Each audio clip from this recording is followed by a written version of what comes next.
ত্ৰিপুৰাত বিজেপি ত্ৰিপুৰা মঠাৰ মিত্ৰজোঁটে লৈছে ভয়াবহ ৰূপ। এজন বিজেপি কৰ্মীৰ ঘৰত ত্ৰিপুৰা মঠা সমৰ্থকৰ আক্ৰমণৰ অভিযোগ। আক্ৰমণত আহত হৈছে 7 গৰাকীকৈ বিজেপি কৰ্মী। গুৰুতৰভাৱে আহত হৈছে আন 2জনকৈ বিজেপি কৰ্মী। ত্ৰিপুৰা মঠাৰ সদস্যই ভাঙি চুৰমাৰ কৰিছে 2খনকৈ 4চকীয়া বাহন।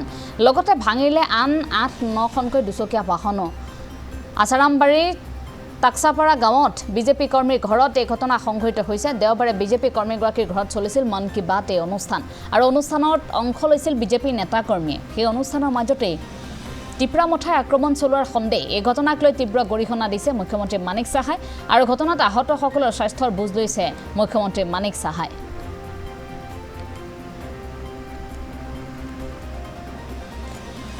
আজকে মাননীয় প্রধানমন্ত্রীজির আপনারা সবাই জানেন যে ওনার 124তম যে মন কি বাত অনুষ্ঠান ছিল, সারা ত্রিপুরাতে হচ্ছে, সারা ভারতবর্ষে হচ্ছে। মানুষ উদ্গ্রীব হয়ে তাকিয়ে থাকে।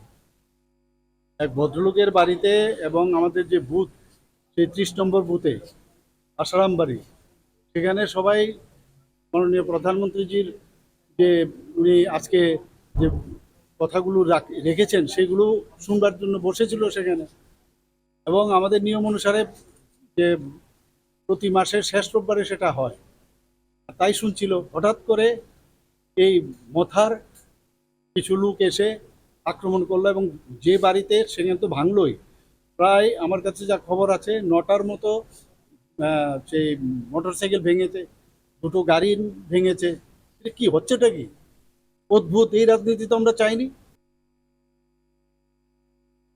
রবিবারে যে প্রধানমন্ত্রী মন কি বাত কার্যক্রম, এই মন কি বাত কার্যক্রম আমরা আমাদের আসারামবাড়ি বিধানসভার অন্তর্গত 30 নম্বর বুথে পূর্ব তকচাই বাড়িতে আমরা কার্যক্রমটা দেখতেছি।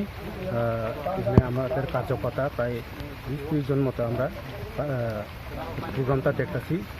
হঠাৎ করে প্রায় 11টা 20 মিনিট নাগাদ হঠাৎ করে ওই ত্রিপুরা মথার কিছু লোক, প্রায় 40-50 জন লোক আইয়া এখানে আমাদের প্রোগ্রামটারে ভাঙচুর করছে। প্রোগ্রামটা আমরা ওই প্রোগ্রামের মাঝেই আমাদের কার্যকর্তার প্রায় 10 থেকে 15টা বাইক ভাঙিয়ে দিছে। আর আমার গাড়ি, আপনারা তো দেখছেন আমার গাড়িটা কীভাবে নষ্ট করছে, কত ড্যামেজ হয়েছে। গাড়ি সব ভাঙিয়া টুকরা টুকরা করে উল্টাই দিয়ে গেছে।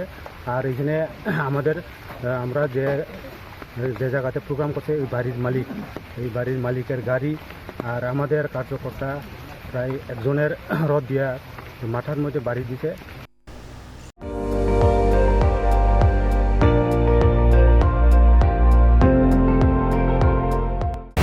আপুনি চাই আছে ND24, সৰ্বশ্ৰেষ্ঠ নহয় সৰ্বোত্তমৰ দৌৰ।